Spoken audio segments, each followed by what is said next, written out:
नमस्कार दोस्तों, स्वागत है आपका हमारे YouTube चैनल अभी इंस्टीट्यूट में। आज हम आप लोगों के लिए बाल विकास के 50 क्वेश्चन लेकर आए हैं, तो जल्दी से इनको लगाइएगा और हमें कमेंट में अपने नंबर बताइएगा कि आपके कितने नंबर आए। ठीक है, चलिए तो शुरू करते हैं इन क्वेश्चनों को जल्दी से। पहला क्वेश्चन है, पहले क्वेश्चन में क्या दिया गया है। देखिए, पहले क्वेश्चन में दिया गया है बुद्धि की स्पीयरमैन परिभाषा या स्पीयरमैन की बुद्धि की परिभाषा में जी कारक है। तो जी कारक क्या है बताइए। क्या है जी कारक? ए में दिया गया है वैश्विक बुद्धि है, बी में दिया गया है आनुवंशिक बुद्धि है और सी में दिया गया है उत्पादक बुद्धि है, डी में दिया गया है सामान्य बुद्धि है। तो बताइए जी कारक क्या है। चलिए जल्दी से इसका आंसर बताइएगा क्या है। देखिए, तो इसका आंसर हो जाएगा, बुद्धि की जो परिभाषा दी है स्पीयरमैन ने, उसमें जी कारक जो है वह सामान्य बुद्धि को दर्शाता है। क्या करता है? वह सामान्य बुद्धि को दर्शाता है। ठीक है, इसका आंसर डी हो जाएगा। चलिए अगला क्वेश्चन देखते हैं, क्वेश्चन नंबर 2। क्वेश्चन नंबर 2 में क्या दिया गया है? क्वेश्चन नंबर 2 में दिया गया है, क्वेश्चन नंबर 2 में दिया गया है बहुबुद्धि के सिद्धांत के संदर्भ में एयरफोर्स पायलट बनाने के लिए निम्नलिखित में से कौन सी बुद्धि की आवश्यकता होती है। देखिए, बहुबुद्धि का जो सिद्धांत दिया गया है, बहुबुद्धि का सिद्धांत किसने दिया है? तो बहुबुद्धि का सिद्धांत हार्वर्ड गार्डनर ने दिया है। किसने दिया है? हार्वर्ड गार्डनर ने यह सिद्धांत दिया है। उसने उन्होंने कहा है कि प्रत्येक बुद्धि में अलग अलग क्षमताएं होती हैं। ठीक है, तो देखिए एयरफोर्स पायलट बनाने के लिए निम्नलिखित में से कौन सी बुद्धि की आवश्यकता होगी।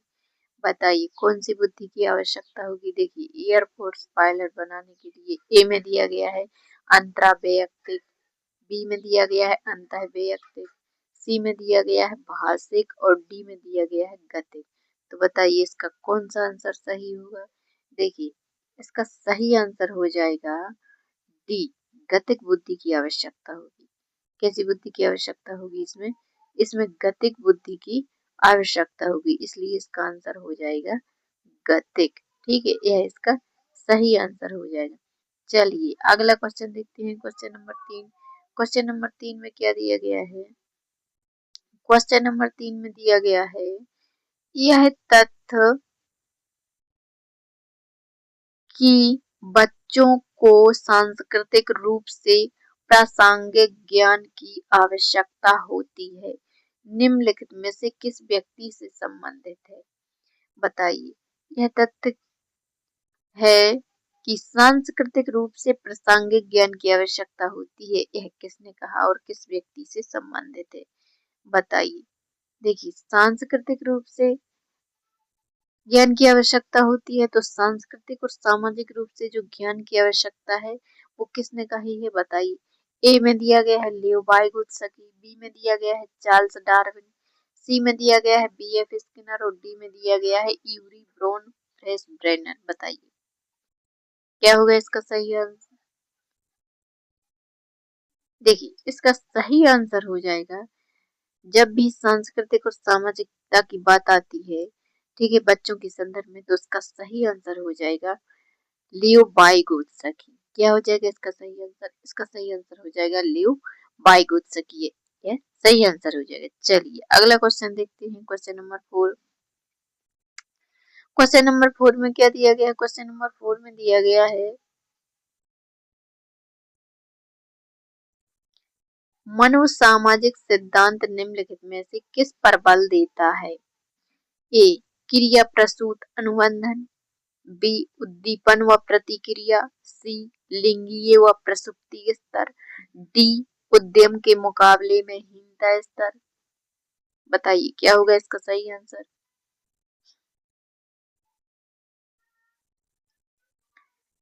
देखिए, मनोसामाजिक सिद्धांत निम्नलिखित में से किस पर बल देता है।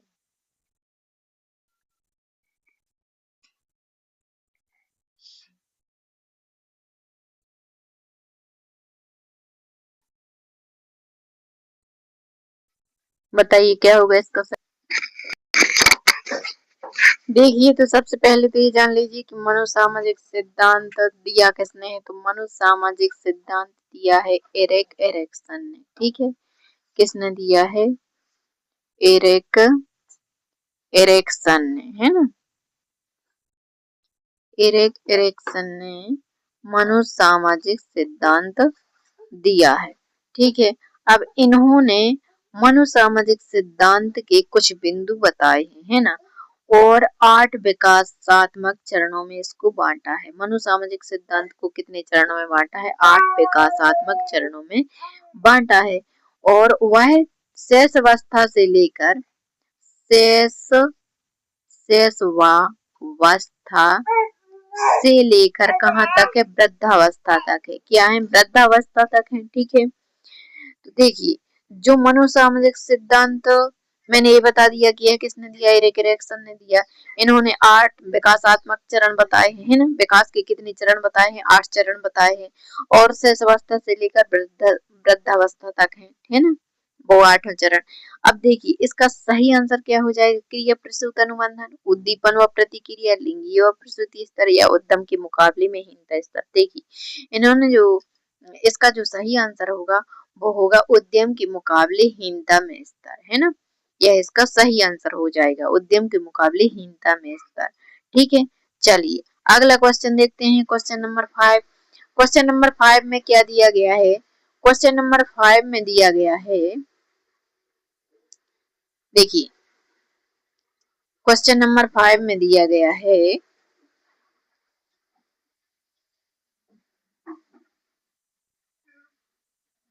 शिक्षण की सॉरी शिक्षण का विकासात्मक परिप्रेक्ष्य शिक्षकों से यह मांग करता है कि वे ए इस प्रकार का अधिगम उपलब्ध कराएं जिसका परिणाम केवल संज्ञानात्मक क्षेत्र में विकास हो, बी कठोर अनुशासन बनाए रखने वाले बने क्योंकि बच्चे अक्सर प्रयोग करते हैं, है ना। सी विकासात्मक कारकों के ज्ञान के अनुसार अनुदेशन युक्तियों का अनुकूलन। और डी में दिया गया है विभिन्न विकासात्मक अवस्था वाले बच्चों के साथ समान रूप से व्यवहार करें। बताइए क्या हो जाएगा इसका सही आंसर? चलिए जल्दी से बताइए इसका सही आंसर क्या हो जाएगा। देखिए इस प्रकार के अभी देखो इसमें ऑप्शन क्या दिए गए हैं? इसमें ऑप्शन दिए गए हैं कि इस प्रकार का अधिगम उपलब्ध कराएं कि जिसका परिणाम केवल, तो केवल यहाँ पे यह आंसर नहीं होगा, केवल संज्ञानात्मक विकास के क्षेत्र में हुआ, इसका सही आंसर नहीं होगा। कठोर अनुशासन, बच्चों के प्रति कठोर अनुशासन भी नहीं बनाना है, इसलिए यह ऑप्शन भी कट जाएगा। विकासात्मक कारकों के ज्ञान के अनुसार अनुदेशन युक्तियों का अनुकूलन करें, हाँ जी थोड़ा ठीक लग रहा है। और डी में दिया गया विभिन्न विकासात्मक अवस्था वाले बच्चों के साथ समान रूप से व्यवहार करें। ठीक है, तो क्या हो जाएगा इसका सही आंसर? चलिए बताइए क्या हो जाएगा इसका सही आंसर? देखिए इसका सही आंसर हो जाएगा, देखिए पहला तो इसका होगा नहीं क्योंकि इसमें केवल संज्ञानात्मक क्षेत्र में दिया गया है, तो यह नहीं होगा। कठोर अनुशासन बच्चों के लिए नहीं अपनाना चाहिए। ठीक है, विकासात्मक कारकों के अनुसार अनुदेशन युक्तियों का अनुकूलन करें, हाँ यह सही हो सकता है। और डी में दिया गया है विभिन्न विकासात्मक अवस्था वाले बच्चों के साथ समान रूप से व्यवहार करें, नहीं यह भी इसका सही आंसर नहीं होगा। तो इसका सही आंसर हो जाएगा सी। ठीक है, विकासात्मक कारकों के अनुसार अनुदेशन युक्तियों का अनुकूलन करें, यह इसका सही आंसर हो जाएगा। चलिए अगला क्वेश्चन देखते हैं। अगले क्वेश्चन में क्या दिया गया है? अगले क्वेश्चन में दिया गया है, देखिए अगले क्वेश्चन में दिया गया है भारत में अधिकांश कक्षाएं बहुभाषी होती हैं, इससे शिक्षक द्वारा किस रूप में देखा जाना चाहिए? ए समस्या के रूप में, बी संसाधन के रूप में, सी बाधा के रूप में और डी परेशानी के रूप में। तो क्या हो जाएगा इसका सही आंसर? बताइए भारत में अधिकांश कक्षाएं बहुभाषी होती हैं, इसे शिक्षक द्वारा किस रूप में देखा जाना चाहिए? जल्दी से बताइए क्या होगा इसका सही आंसर। समस्या के रूप में तो नहीं देखा जाना चाहिए, एक ऑप्शन कट गया। बाधा के रूप में भी नहीं देखा ना चाहिए और ना ही परेशानी के रूप में, यानी कि यह तीनों ऑप्शन कट गए। तो इसका सही आंसर हो जाएगा बी। क्या हो जाएगा इसका सही आंसर? बी, संसाधन के रूप में। ठीक है, यह इसका सही आंसर हो जाएगा। चलिए अगला क्वेश्चन देखते हैं। Question number 7। क्वेश्चन नंबर 7 में क्या दिया गया है? क्वेश्चन नंबर 7 में दिया गया है, शिक्षार्थियों द्वारा की गई गलतियां और त्रुटियां ए शिक्षक और शिक्षार्थियों की असफलता के सूचक हैं, बी उनके चिंतन को समझने और अवसर के रूप में देखी जानी चाहिए, सी कठोरता से निपटाई जानी चाहिए और डी बच्चों को कमजोर अथवा उत्कृष्ट चिन्हित करने के अच्छे अवसर हैं। बताइए उनकी गलतियां और त्रुटियां क्या हैं?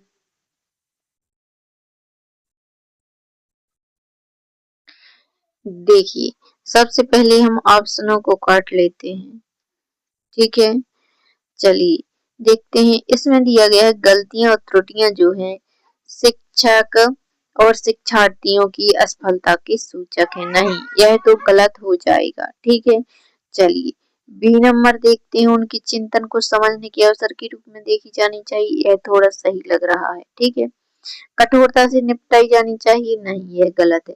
बच्चों को कमजोर और उत्कृष्ट चिन्हित करने के अच्छे अवसर हैं, यह भी गलत हो जाएगा। गलतियों से बच्चों को कमजोर कहना या कोई बच्चा गलती नहीं कर रहा तो उनको उत्कृष्ट श्रेणी में रखना, यह गलत हो जाएगा। इसलिए इसका सही आंसर हो जाएगा बी। ठीक है, चिंतन को समझने के अवसर के रूप में देखी जानी चाहिए, यह इसका सही आंसर हो जाएगा। चलिए अगला क्वेश्चन देखते हैं। Question number 8। क्वेश्चन नंबर 8 में क्या दिया गया है? क्वेश्चन नंबर 8 में पूछा गया है, किसके विचार से बच्चे सक्रिय ज्ञान निर्माता तथा नन्हे वैज्ञानिक हैं, जो संसार के बारे में अपने सिद्धांत की रचना कर सकते हैं। बताइए यहाँ पर कर सकते हैं या करते हैं, रचना करते हैं? बताइए। ए पावलो, पेलो नहीं है, यहाँ पर पावलो है ना। बी यंग और जंग भी नहीं है, यहाँ पे गलत हो गया है ना, यंग है। सी पियाजे, डी स्किनर। बताइए क्या होगा इसका सही आंसर? देखिए सक्रिय ज्ञान के निर्माता नन्हे वैज्ञानिक किसने कहा है बच्चों को? देखिए सक्रिय विज्ञान के निर्माता और नन्हे वैज्ञानिक पियाजे ने कहा है। किसने कहा है? पियाजे में, पियाजे ने कहा है। ठीक है, यह इसका सही आंसर हो जाएगा पियाजे। चलिए अगला क्वेश्चन देखते हैं। Question number 9। क्वेश्चन नंबर 9 में क्या दिया गया है? क्वेश्चन नंबर 9 में दिया गया है, बाल केंद्रित शिक्षा का अर्थ है। बाल केंद्रित शिक्षा का क्या अर्थ है? ए बच्चों को शिक्षा का अनुगमन और अनुकरण करने के लिए कहना, बी बच्चों की अभिव्यक्ति और उनकी सक्रिय भागीदारी को महत्व देना, सी बच्चों को पूर्ण रूप से स्वतंत्रता देना और डी में दिया गया है बच्चों को नैतिक शिक्षा देना। तो बताइए क्या हो जाएगा इसका सही आंसर? देखिए बाल केंद्रित शिक्षा का मतलब होता है बच्चों के अनुसार उनको सिखाना, उनको अधिगम देना, है ना। बच्चों के अनुसार, जो बच्चा क्या चाहता है, बच्चे की किस में रुचि है, बच्चा गलती क्यों कर रहा है, हर बात बच्चे को ध्यान में रखकर करनी चाहिए, है ना। बच्चे को ही उसमें मतलब भागीदारी करनी चाहिए, है ना। तो बाल केंद्रित शिक्षा का मतलब क्या हुआ? बाल केंद्रित शिक्षा का मतलब तो वही हुआ कि बालक को ध्यान में रखकर, शिक्षार्थी को ध्यान में रखकर, है ना।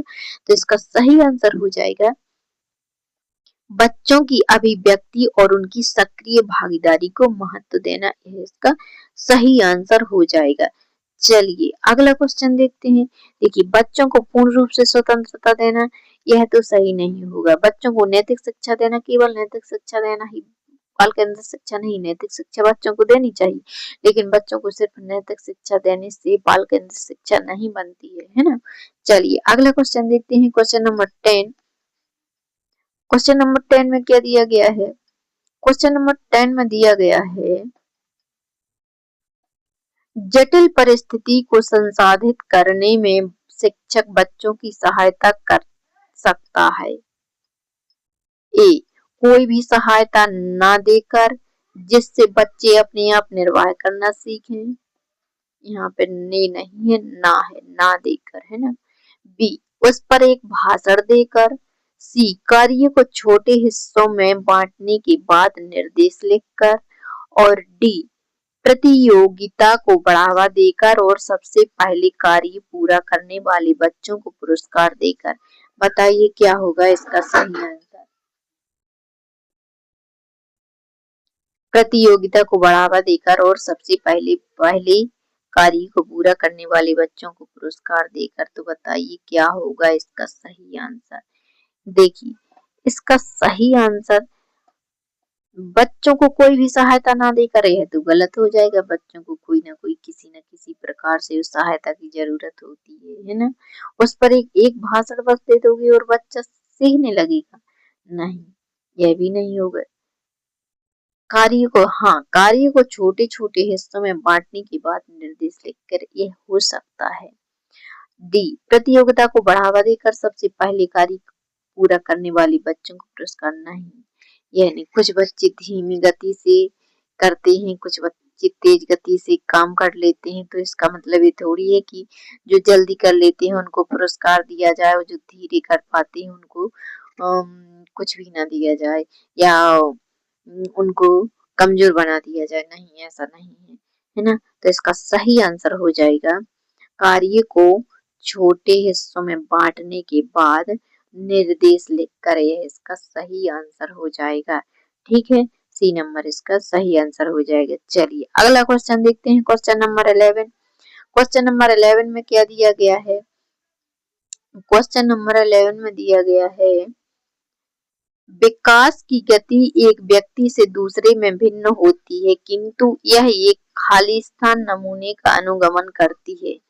देखिए, एक व्यक्ति से दूसरे में भिन्न होती है यानी कि प्रत्येक व्यक्ति में विकास की गति भिन्न भिन्न होती है, अलग अलग होती है। तो इसके ऑप्शन दिए गए हैं। ए, अव्यवस्थित नमूने का अनुगमन करती है। बी, अप्रत्याशित नमूने का अनुगमन करती है। सी, क्रमबद्ध और व्यवस्थित। और डी, एड़ी से चोटी। बताइए क्या होगा इसका सही आंसर? देखिए, अव्यवस्थित तो नहीं होती है विकास की गति, ना ही अप्रत्याशित होती है, ना ही एड़ी से चोटी होती है। यह होती है क्रमबद्ध और व्यवस्थित होती है। इसलिए इसका सही आंसर हो जाएगा सी, है ना। क्या हो जाएगा इसका सही आंसर? क्रमबद्ध और व्यवस्थित इसका सही आंसर हो जाएगा। चलिए अगला क्वेश्चन देखते हैं। Question number 12। क्वेश्चन नंबर 12 में क्या दिया गया है? क्वेश्चन नंबर 12 में दिया गया है विकास के लिए निम्नलिखित में से कौन सा एक उचित है? ए, सामाजिक सांस्कृतिक संदर्भ विकास में एक महत्वपूर्ण भूमिका का निर्वाह करता है। बी, विकास एक आयामी है। सी, विकास पृथक होता है। और डी, विकास जन्म के साथ प्रारंभ होता है और समाप्त होता है। बताइए क्या होगा इसका सही आंसर?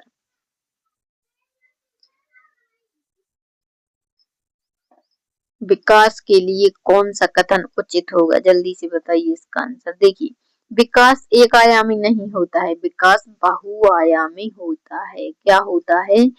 बहुआयामी होता है ना। और विकास पृथक होता है? नहीं, विकास पृथक थोड़ी होता है। विकास जन्म के साथ प्रारंभ होता है और जन्म के साथ ही समाप्त हो जाता है। यही भी इसका विकास तो जन्म से पूर्व ही विकास प्रारंभ हो जाता है और मृत्यु पर्यंत विकास चलता रहता है ना। मृत्यु के साथ ही समाप्त होता है ना। इसलिए ये आंसर भी गलत हो जाएगा। चलिए तो इसका आंसर क्या होगा? सामाजिक संदर्भ में विकास एक महत्वपूर्ण भूमिका का निर्वाह करता है। यह इसका सही आंसर हो जाएगा। ठीक है, क्या हो जाएगा इसका सही आंसर? इसका सही आंसर हो जाएगा सामाजिक संदर्भ में के विकास में एक महत्वपूर्ण भूमिका का निर्वाह करता है। यह इसका सही आंसर हो जाएगा। ठीक है, चलिए अगला क्वेश्चन देखते हैं। Question number 13। क्वेश्चन नंबर 13 में क्या दिया गया है? क्वेश्चन नंबर 13 में दिया गया है व्यक्तियों में एक दूसरे से भिन्नता क्यों होती है? यानी कि प्रत्येक व्यक्ति एक जैसा नहीं होता है, प्रत्येक व्यक्ति में अलग अलग गुण, अलग अलग क्षमताएं, बुद्धि, अलग अलग हर प्रकार की बुद्धि पाई जाती है। ठीक है, चलिए पहला देखते हैं। ए, जन्मजात विशेषताओं के कारण। बी, वंशानुक्रम और वातावरण के बीच अन्योन क्रिया के कारण। सी, प्रत्येक व्यक्ति को उसके माता पिता से जीनों द्वारा भिन्न समुच्चय से प्राप्त होने के कारण। और डी देख लीजिएगा, डी में क्या दिया गया है? डी में दिया गया है वातावरण के प्रभाव के कारण। तो बताइए क्या होगा इसका सही आंसर? जन्मजात विशेषताओं का कारण है, जन्मजात विशेषताओं के कारण भिन्नता होती है, वंशानुक्रम और वातावरण के बीच अन्योन क्रिया, प्रत्येक व्यक्ति को उसके माता पिता से जीनों द्वारा भिन्न समुच्चय प्राप्त होने के कारण। तो बताइए क्या होगा इसका सही? देखिए, व्यक्ति में एक दूसरे से भिन्नता होती है, कोई काला होता है, कोई गोरा होता है, कोई ऊंचा होता है, कोई छोटा होता है ना, कोई मोटा होता है, कोई पतला होता है। सभी व्यक्ति अलग अलग प्रकार के होते हैं, उनमें अलग अलग प्रकार की बुद्धि भी पाई जाती है ना। तो तो देखिए, जन्मजात विशेषताओं का कारण प्रत्येक व्यक्ति को उसके माता पिता के जीनों और वातावरण, यह तीनों ही इस ऑप्शन में समा जाएंगे, है ना, बी में।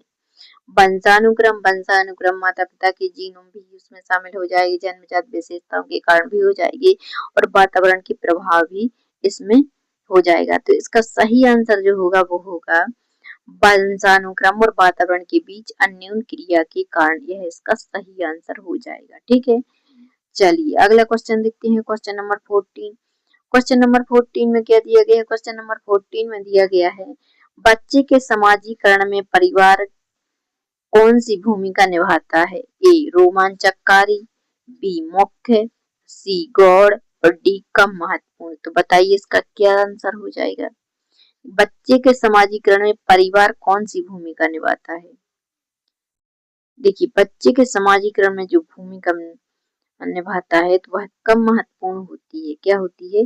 कम महत्वपूर्ण भूमिका होती है, इसलिए इसका आंसर हो जाएगा डी नंबर। ठीक है, चलिए अगला क्वेश्चन देखते हैं, क्वेश्चन नंबर 15। क्वेश्चन नंबर 15 में क्या दिया गया? क्वेश्चन नंबर 15 में दिया गया है, एक बच्चा कहता है कि धूप में कपड़े जल्दी सूखते हैं, वह कौन सी समझ को प्रदर्शित कर रहा है? बताइए। एक बच्चा कहता है कि धूप में कपड़े डालने से जल्दी सूख जाते हैं, तो किस प्रकार की समझ को प्रदर्शित कर रहा है? ए, अहम केंद्रित चिंतन, बी, कार्यकरण, सी, विपर्य चिंतन, और डी, प्रतीकात्मक विचार। तो क्या हो जाएगा इसका सही आंसर? तो इसका सही आंसर हो जाएगा, इसका सही आंसर हो जाएगा कार्यकरण। इसके कारण बच्चे इस समझ को दर्शाता है, कार्यकरण की समझ को, उसे क्योंकि उसे सिर्फ इतना पता है कि धूप में कपड़े जल्दी सूखते हैं, तो इसका सही आंसर हो जाएगा कार्यकरण। ठीक है, चलिए अगला क्वेश्चन देखते हैं, क्वेश्चन नंबर 16। क्वेश्चन नंबर 16 में क्या पूछा गया है? क्वेश्चन नंबर 16 में, सॉरी,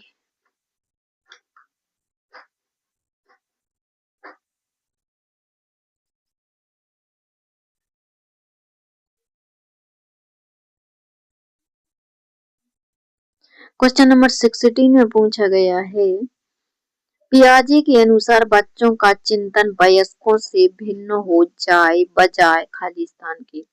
बताइए।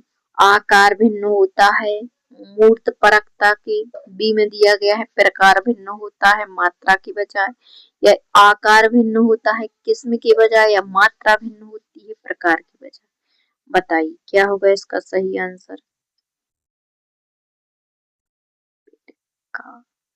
देखिए, तो इसका सही आंसर हो जाएगा, प्रकार भिन्न होता है मात्रा के बजाय। क्या हो जाएगा इसका सही आंसर? प्रकार भिन्न होता है मात्रा के बजाय, यह इसका सही आंसर हो जाएगा। चलिए अगला क्वेश्चन देखते हैं, क्वेश्चन नंबर 17। क्वेश्चन नंबर 17 में क्या दिया गया है? क्वेश्चन नंबर 17 में दिया गया है, वाइगोत्स्की के अनुसार बच्चे सीखते हैं, ए, परिपक्व होने से, बी, अनुकरण से, सी, वयस्कों और समवयस्कों के साथ परस्पर क्रिया से, और डी, जब पुनर्बलन प्रदान किया जाता है। बताइए क्या होगा इसका सही आंसर। वाइगोत्स्की के अनुसार बच्चे कैसे सीखते हैं। देखिए वाइगोत्स्की का सिद्धांत कौन सा है, सामाजिक सिद्धांत है ना। तो सामाजिक सिद्धांत के अंतर्गत अनुकरण आएगा, पुनर्बलन आएगा, परिपक्व आएगा या वयस्क और समवयस्क। देखिए तो समाज में कौन होता है, वयस्क और समवयस्क दोनों होते हैं। तो इसका सही आंसर हो जाएगा वयस्कों और समवयस्कों के साथ परस्पर क्रिया करके, यह इसका सही आंसर हो जाएगा। ठीक है, वयस्कों और समवयस्कों के साथ परस्पर क्रिया करके। चलिए अगला क्वेश्चन देखते हैं, क्वेश्चन नंबर 18। क्वेश्चन नंबर 18 में क्या पूछा गया है, कोहल वर्ग ने प्रस्तुत किए हैं। ए शारीरिक विकास के चरण, बी संवेगात्मक विकास के चरण, सी नैतिक विकास के चरण और डी संज्ञानात्मक विकास के चरण। बताइए तो कोहल वर्ग ने किसका सिद्धांत दिया है, तो सबको पता होगा है ना। कोहल वर्ग ने नैतिकता का सिद्धांत दिया है। किसका सिद्धांत दिया है, तो कोहल वर्ग ने कौन से चरण प्रस्तुत किए हैं, नैतिक विकास के चरण प्रस्तुत किए हैं। तो इसका सही आंसर हो जाएगा नैतिक विकास के चरण, यह इसका सही आंसर हो जाएगा, नैतिक विकास के चरण। चलिए अगला क्वेश्चन देखते हैं, क्वेश्चन नंबर 19। क्वेश्चन नंबर 19 में बुद्धि के बारे में पूछा गया है कि बुद्धि क्या है। ठीक है, किसके बारे में पूछा गया है, बुद्धि के बारे में पूछा गया है कि बुद्धि क्या है। ए एक अकेला जातीय विचार, बी दूसरों के अनुकरण करने की योग्यता, सी एक विशिष्ट योग्यता और डी सामर्थ्यों का समुच्चय। देखिए बुद्धि कोई जातीय विचार थोड़ी ना है, ये तो गलत हो जाएगा। दूसरों के अनुकरण करने की योग्यता, यह भी सही नहीं होगा। केवल दूसरों का अनुकरण करने की योग्यता ही बुद्धि नहीं है। एक विशिष्ट योग्यता नहीं, बुद्धि सामर्थ्यों का समुच्चय है। क्या है, बुद्धि सामर्थ्यों का समुच्चय है, यह इसका सही आंसर हो जाएगा। चलिए अगला क्वेश्चन देखते हैं, क्वेश्चन नंबर 20। क्वेश्चन नंबर 20 में क्या दिया गया है, क्वेश्चन नंबर 20 में दिया गया है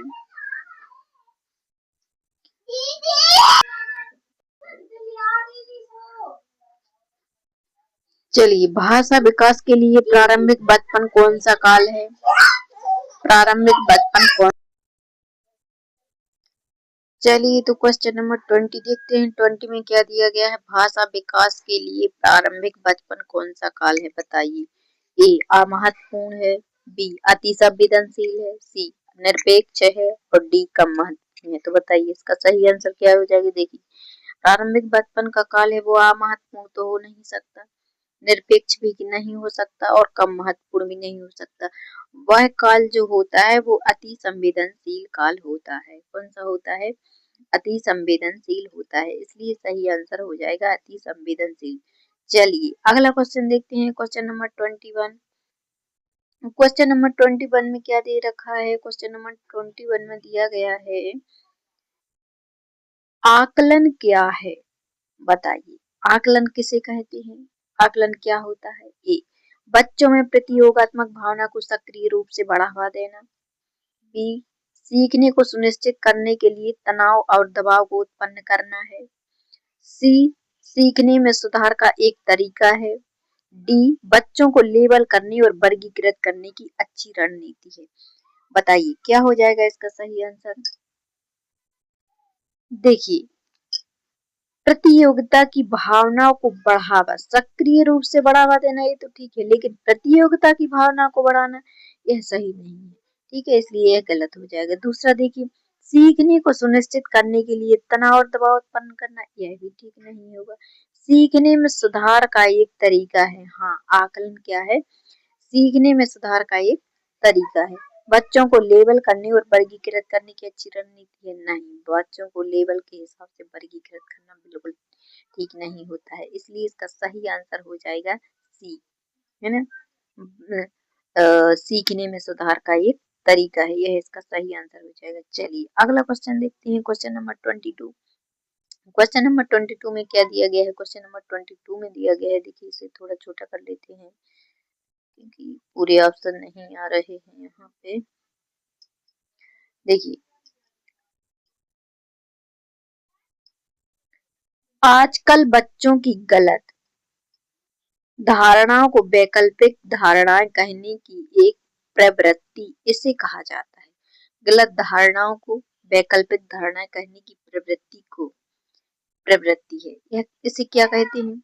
ए, बच्चों की समझ में सूक्ष्म भेद करना और उन्हें सीखने के लिए प्रति निष्क्रिय रहना। सीखने के प्रति के लिए नहीं है, के प्रति निष्क्रिय रहना। तो निष्क्रिय इसे तो पहले ही काट दो, यह नहीं होगा। बी, पहचानना कि बच्चे सोच सकते हैं, उनकी सोच प्राणों से भिन्न होती है। यहाँ पर मिसप्रिंट हो गया, प्राणों से भिन्न होती है। सी, बच्चों की गलतियों की व्याख्या के लिए मनोहारी शब्द का प्रयोग करना।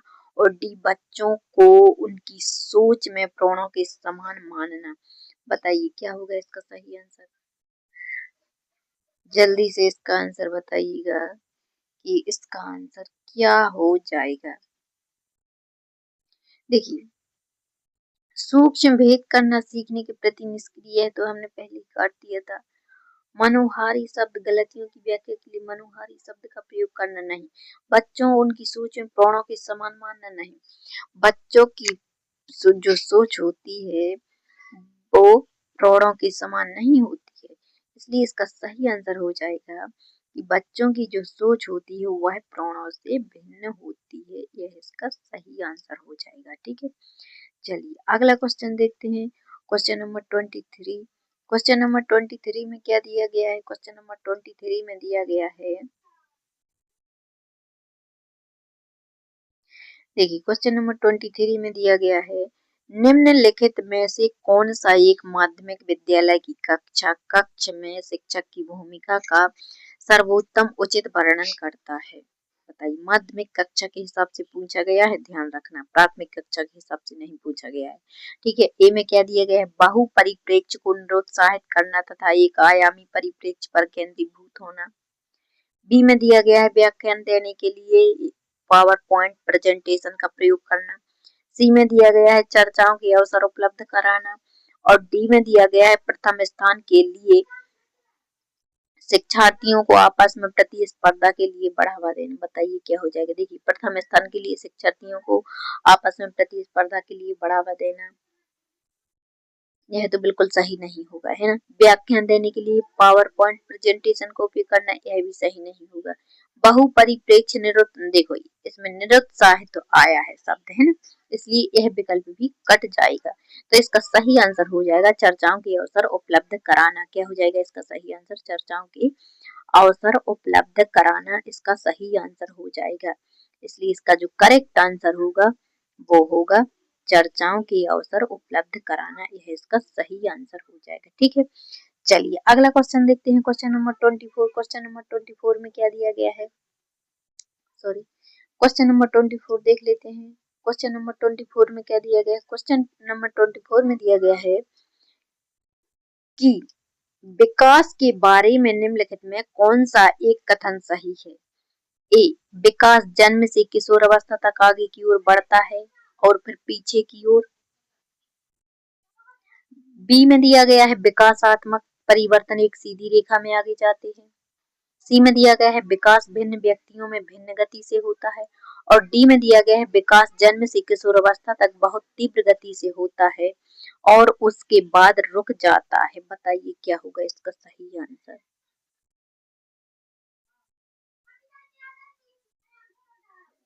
देखिए, विकास जन्म से किशोर अवस्था तक आगे की ओर बढ़ता है फिर पीछे की ओर, नहीं, यह बिल्कुल नहीं है। विकासात्मक परिवर्तन एक सीधी रेखा में जाते हैं, नहीं, यह भी सही नहीं।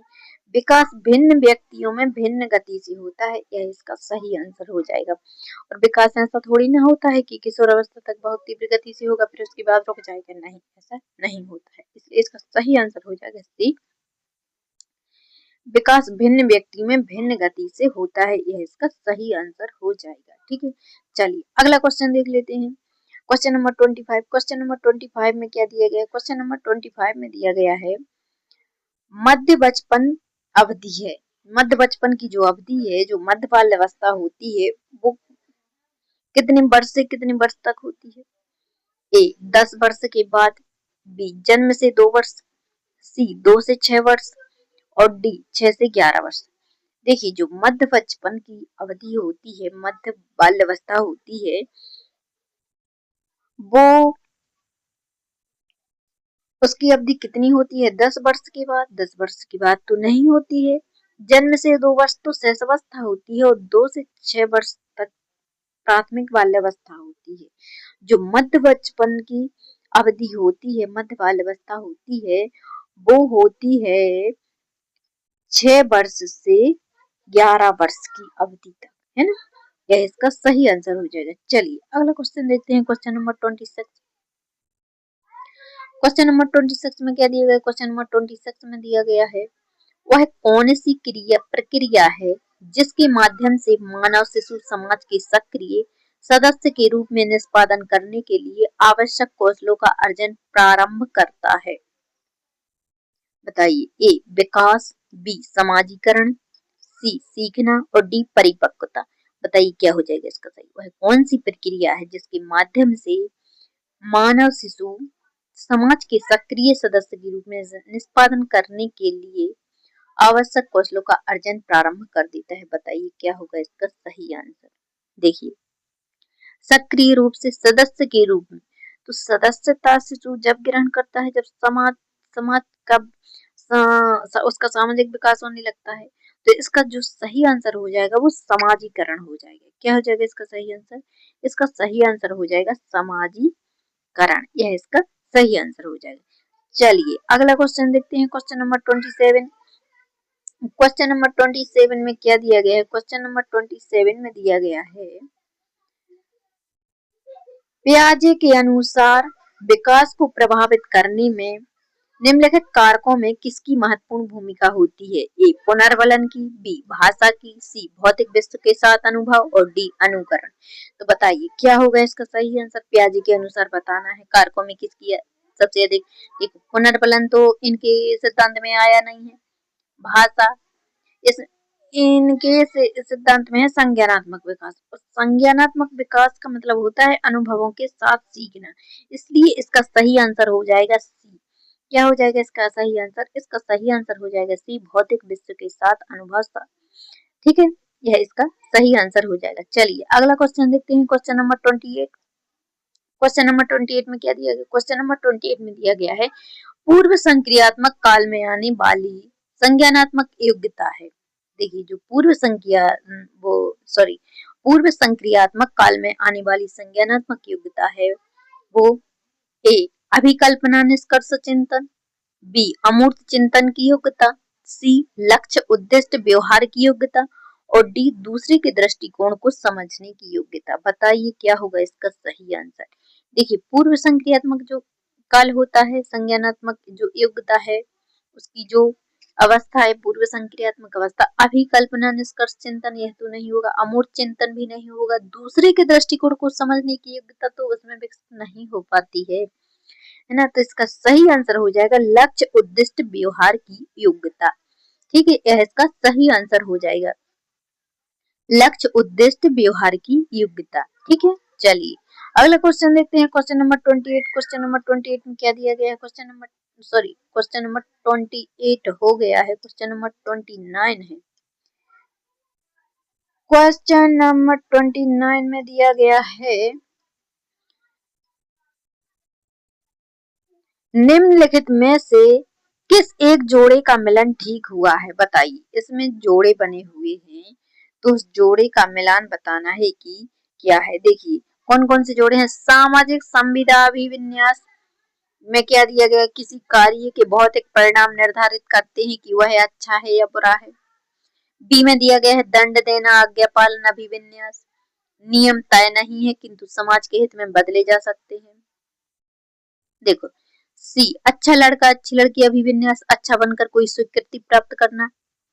डी में दिया गया है नियम और आदेश अभिविन्यास, मानवाधिकारों के मूल्य के आधार पर नैतिक सिद्धांत स्वयं चुने जाते हैं। बताइए क्या होगा इसका सही आंसर? देखिए जो इसका ठीक जोड़ा बना हुआ है वो ठीक जोड़ा केवल एक ही है, अच्छा लड़का और अच्छी लड़की अभिविन्यास, है ना? अच्छा लड़का और अच्छी लड़की अभिविन्यास है वह सही मिलान बना हुआ है। अच्छा बनकर कोई स्वीकृति प्राप्त करना है। ठीक है, इसका यह सही आंसर हो जाएगा। चलिए अगला क्वेश्चन देखते हैं, क्वेश्चन नंबर 30। क्वेश्चन नंबर 30 में क्या दिया गया है? क्वेश्चन नंबर 30 में दिया गया है, किसके अनुसार बालक का विकास आनुवंशिकता तथा वातावरण का गुणनफल है? ए वुडवर्थ, बी गैरेट, सी हॉलैंड और डी थॉर्नडाइक। बताइए क्या होगा इसका सही आंसर? किसके अनुसार बालक का विकास आनुवंशिकता तथा वातावरण का गुणनफल है? बताइए क्या होगा इसका सही आंसर? यह किसने कहा है? देखिए तो इसका सीधा सा आंसर हो जाएगा वुडवर्थ।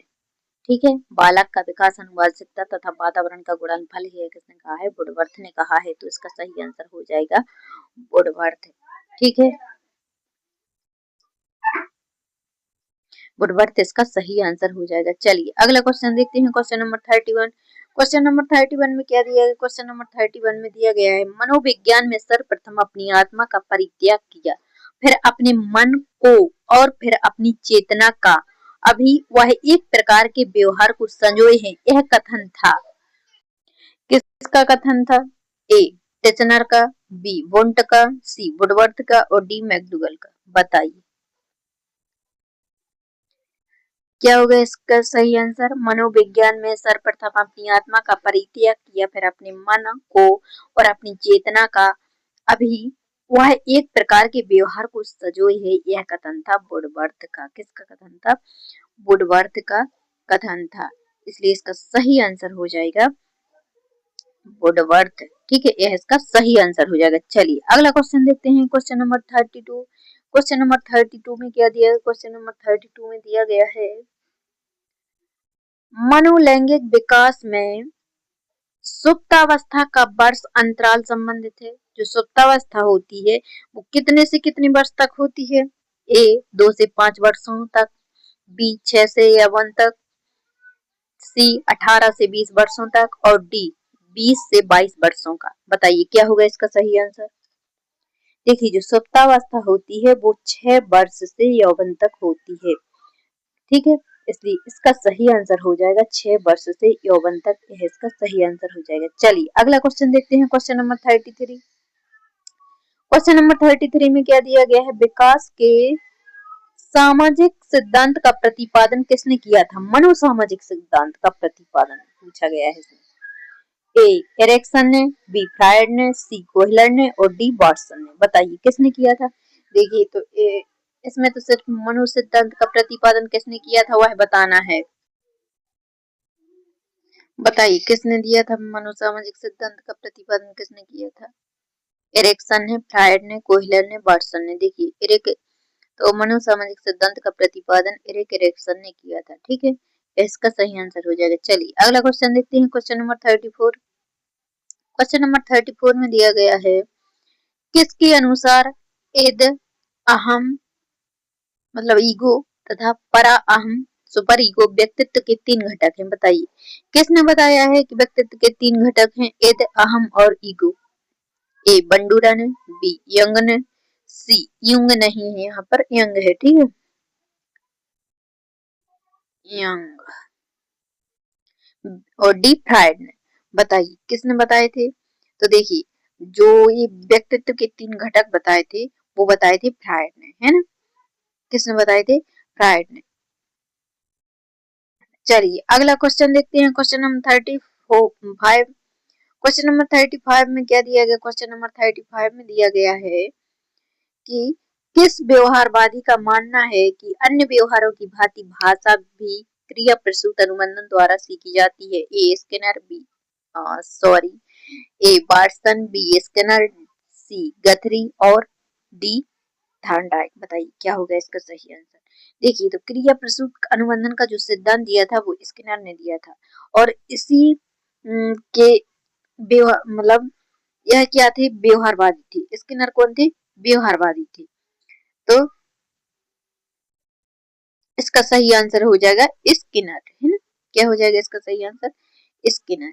इन्होंने ही बताया था, है ना, कि व्यवहारों की भांति भाषा भी क्रिया प्रसूत अनुबंधन द्वारा सीखी जाती है। ठीक है, चलिए अगला क्वेश्चन देखते हैं, क्वेश्चन नंबर 36।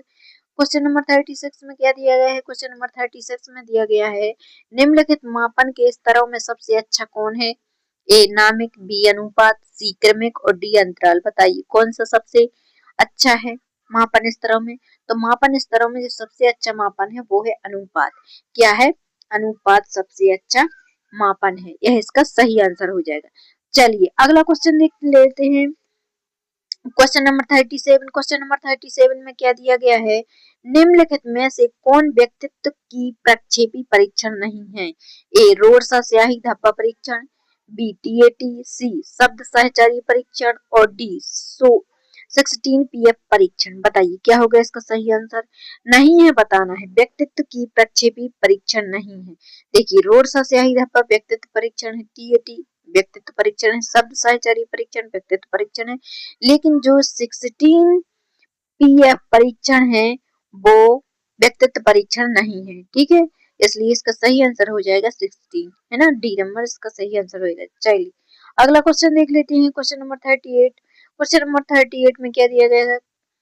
क्वेश्चन नंबर 38 में दिया गया है औसत बुद्धि वाले बालकों की बुद्धि लब्धि किसके बीच होती है? जो औसतन बुद्धि लब्धि होती है वह कितनी होती है?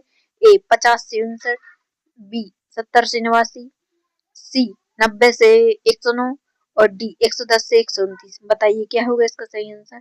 तो देखिए इसका सही आंसर हो जाएगा जो औसत बुद्धि वाले बालकों की बुद्धि लब्धि होती है वो 90 से 109 के बीच होती है। यह इसका सही आंसर हो जाएगा। चलिए अगला क्वेश्चन देखते हैं। Question number 39। क्वेश्चन नंबर 39 में क्या दिया गया है? क्वेश्चन नंबर 39 में दिया गया है मनोवैज्ञानिकों के अनुसार निम्नलिखित में से किस विधि द्वारा मूल प्रवृत्तियों में परिवर्तन लाया जा सकता है ना? मूल प्रवृत्तियों में परिवर्तन लाया जा सकता है। ए सहसंबंध, बी मार्गान्तीकरण, सी विलयन और डी नवीनीकरण। बताइए क्या होगा इसका सही आंसर? तो इसका सही आंसर हो जाएगा, देखिए मनोविज्ञान के अनुसार निम्नलिखित में से किस विधि द्वारा मूल प्रवृत्तियों में परिवर्तन लाया जा सकता है? तो किसके द्वारा लाया जा सकता है? वो लाया जा सकता है मार्गान्तीकरण के द्वारा लाया जा सकता है। यह इसका सही आंसर हो जाएगा। ठीक है, चलिए अगला क्वेश्चन देख लेते हैं। Question number 40। क्वेश्चन नंबर 40 में क्या दिया गया है? प्रत्ययों के बनते रहना कौन सी प्रक्रिया है? बताइए प्रत्ययों का बनते रहना कौन सी क्रिया है? प्रत्ययों नहीं है, यहाँ प्रत्ययों है। ए विषम, बी अनियमित, सी सामाजिक और डी संचयी। बताइए क्या होगा इसका सही आंसर? आंसर प्रत्ययों का बनते रहना संचयी प्रक्रिया है। ठीक है, इसलिए इसका सही आंसर हो जाएगा संचय। यह इसका सही आंसर हो जाएगा। चलिए अगला क्वेश्चन देख लेते हैं। ठीक है, अगले क्वेश्चन में क्या दिया है? Question number 41। क्वेश्चन नंबर 41 में दिया गया है, देखिए पढ़ाते समय सामान्य कक्षा में अध्यापक का सर्वाधिक ध्यान किस मनोवैज्ञानिक तथ्य पर होना चाहिए? अगर कक्षा में आप पढ़ा रहे हो या कक्षा में कोई शिक्षक पढ़ा रहा है, अध्यापक अध्यापिका, ठीक है, तो किस मनोवैज्ञानिक तथ्य पर होना चाहिए उसका ध्यान? सबसे अधिक ध्यान शिक्षण तकनीक पर ए में दिया गया है, बी में दिया गया है शारीरिक क्षमता पर, सी में दिया गया है वैयक्तिक विभिन्नता पर और डी में दिया गया है पारिवारिक स्थिति पर। देखिए क्या होगा इसका सही आंसर? देखिए शिक्षक का जो मनोवैज्ञानिक तथ्य होना चाहिए उस पर सबसे ज्यादा ध्यान हो। शिक्षण तकनीक पर तो होना चाहिए, शारीरिक क्षमता पर, पारिवारिक स्थिति। देखिए उसका जो सबसे सर्वाधिक ध्यान होना चाहिए वो होना चाहिए वैयक्तिक विभिन्नता पर, है ना? किस पर होना चाहिए? वैयक्तिक विभिन्नता पर सर्वाधिक ध्यान होना चाहिए, तभी वह ठीक से पढ़ा सकता है। ठीक है, चलिए अगला क्वेश्चन देखते हैं। Question number 42। क्वेश्चन नंबर 42 में क्या दिया गया है? क्वेश्चन नंबर 42 में दिया गया है व्यक्ति में उन सॉरी व्यक्ति में उन मनो शारीरिक अवस्थाओं का गतिशील संगठन जो पर्यावरण के साथ अद्वितीय सामंजस्य निर्धारित करता है कहलाता है। ए व्यक्तित्व, बी समायोजन, सी संवेदना और डी चरित्र। बताइए क्या कहलाता है? मनोशारीरिक अवस्थाओं का गतिशील संगठन जो उसके पर्यावरण के साथ अद्वितीय सामंजस्य निर्धारित करता है वह कहलाता है। बताइए तो वह व्यक्तित्व कहलाता है। क्या कहलाता है? व्यक्तित्व कहलाता है, इसलिए इसका सही आंसर हो जाएगा व्यक्तित्व। चलिए अगला देखते हैं। Question number 43। 43 में क्या दिया गया है? 43 में दिया गया है केवल कागज पेंसिल जांचों द्वारा आकलन क्या करता है? ए सकल आकलन को बढ़ावा देता है, बी आकलन को सीमित कर देता है, सी समग्र मूल्यांकन को सुविधा प्रदान करता है और डी निरंतर मूल्यांकन को सुविधा प्रदान करता है। बताइए क्या हो जाएगा इसका सही आंसर? देखिए जो कागज पेंसिल केवल, देखिए इसमें पूछा भी कैसा गया है, केवल कागज पेंसिल जांचों द्वारा जो आकलन होता है वह आकलन को सकल आकलन को बढ़ावा देता है? नहीं, वह आकलन को सीमित कर देता है। यह इसका सही आंसर हो जाएगा। क्या हो जाएगा इसका सही आंसर? आकलन को सीमित कर देता है, यह इसका सही आंसर हो जाएगा। ठीक है, चलिए अगला क्वेश्चन देखते हैं। Question number 44। क्वेश्चन नंबर 44 में क्या दिया गया है? क्वेश्चन नंबर 44 में दिया गया है निम्नलिखित में से कौन सा एक उदाहरण भाषिक बुद्धि वाले व्यक्ति को दर्शाता है? ए तर्क की दीर्घ श्रृंखला को संभाल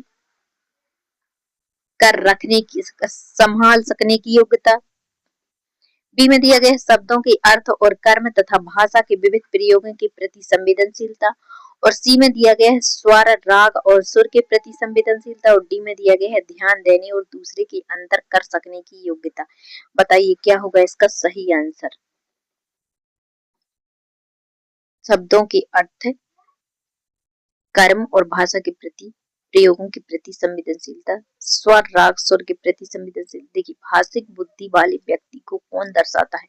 तो भाषिक बुद्धि वाले व्यक्ति को शब्दों के अर्थ, कर्म और भाषा के विविध प्रयोगों के प्रति संवेदनशीलता होनी चाहिए। यह इसका करेक्ट आंसर हो जाएगा। चलिए अगला क्वेश्चन देखते हैं। Question number 45। क्वेश्चन नंबर 45 में दिया गया है कक्षा 8 की एक पाठ्य पुस्तक में इस प्रकार के चित्र हैं।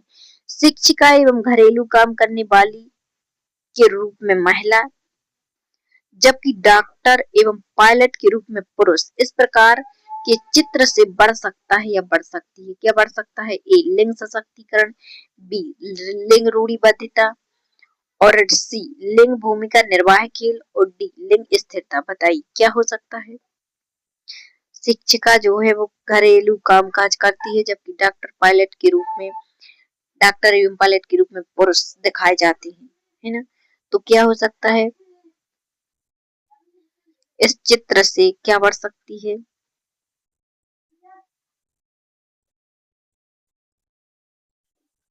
देखिए लिंग सशक्तिकरण तो होगा नहीं, और एक महिला घर का काम भी कर रही है और शिक्षक का रोल भी कर रही है, तो ये भी थोड़ा सही लग रहा है। तो इसमें हो जाएगा लिंग भूमिका निर्वाह की। यह इसका सही आंसर हो जाएगा। क्या हो जाएगा इसका सही आंसर? इसका सही आंसर जो होगा वो हो जाएगा लिंग भूमिका निर्वाह की। ठीक है, चलिए अगला क्वेश्चन देखते हैं। Question number 46। क्वेश्चन नंबर हो सकता है कि कुछ क्वेश्चन के आंसर आप लोगों के हिसाब से गलत लग रहे होंगे, तो कमेंट में हमें लिखकर जरूर बताइएगा कि कौन से क्वेश्चन का आंसर आपको गलत लगा। ठीक है, तो मैं उसमें समझकर आपको फिर से बताऊंगी। असंगठित घर से आने वाला बालक सबसे अधिक कठिनाई का अनुभव करेगा। ए स्वयं पाठ को तैयार करने में, बी स्वतंत्र अध्ययन में, सी रोजगार के संदर्भ में, और डी अभ्यास पुस्तिका में। तो बताइए क्या होगा? असंगठित घर से आने वाला बालक सबसे अधिक कठिनाई का अनुभव कहाँ करेगा? तो सबसे अधिक कठिनाई का जो अनुभव करेगा वो स्वयं पाठ को तैयार करने में नहीं, स्वतंत्र अध्ययन में, रोजगार के संदर्भ में नहीं, अभ्यास पुस्तिका में नहीं। वह जो सबसे अधिक कठिनाई का अनुभव करेगा वो करेगा स्वतंत्र अध्ययन में, है ना?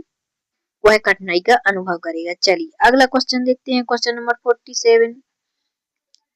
चलिए क्वेश्चन नंबर 47 देख लेते हैं। निम्न में से कौन सृजनात्मकता से संबंधित नहीं है? ए मौलिकता, बी प्रवाह, सी मितव्यता, और डी उपयोगिता। देखिए सृजनात्मकता से मौलिकता तो संबंध है, प्रवाह भी संबंधित है, उपयोगिता भी संबंधित है, लेकिन जो मितव्यता है वह संबंधित नहीं है। ठीक है, चलिए अगला क्वेश्चन देख लेते हैं। Question number 48। जल्दी से क्वेश्चनों को समाप्त कर लेते हैं। क्योंकि क्वेश्चन आज बहुत ज्यादा हो गए हैं। चलिए देखिए, कक्षा 5 के न्यून दृष्टि वाले बालकों को ए निम्न स्तर के कार्य करने के लिए माफ करना उचित है। बी उसके दैनिक कार्य में उसके माता पिता तथा मित्रों की सहायता करनी चाहिए।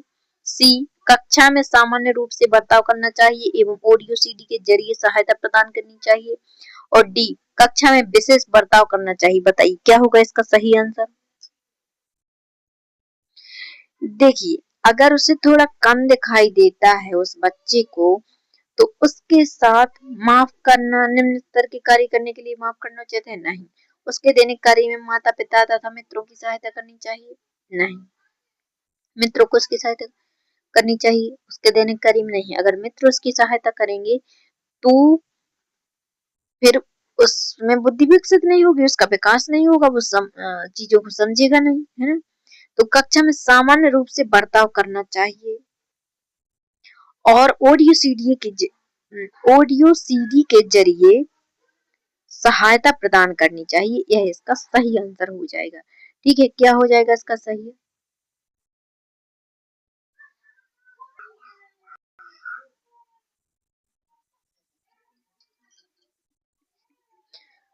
क्वेश्चन नंबर 49 देख लेते हैं। क्वेश्चन नंबर 49 में दिया गया है, आप देखते हैं कि एक विद्यार्थी बुद्धिमान है। आप ए उसे सभी छात्रों के साथ संतुष्ट करेंगे। बी उसे अतिरिक्त गृह कार्य नहीं देंगे।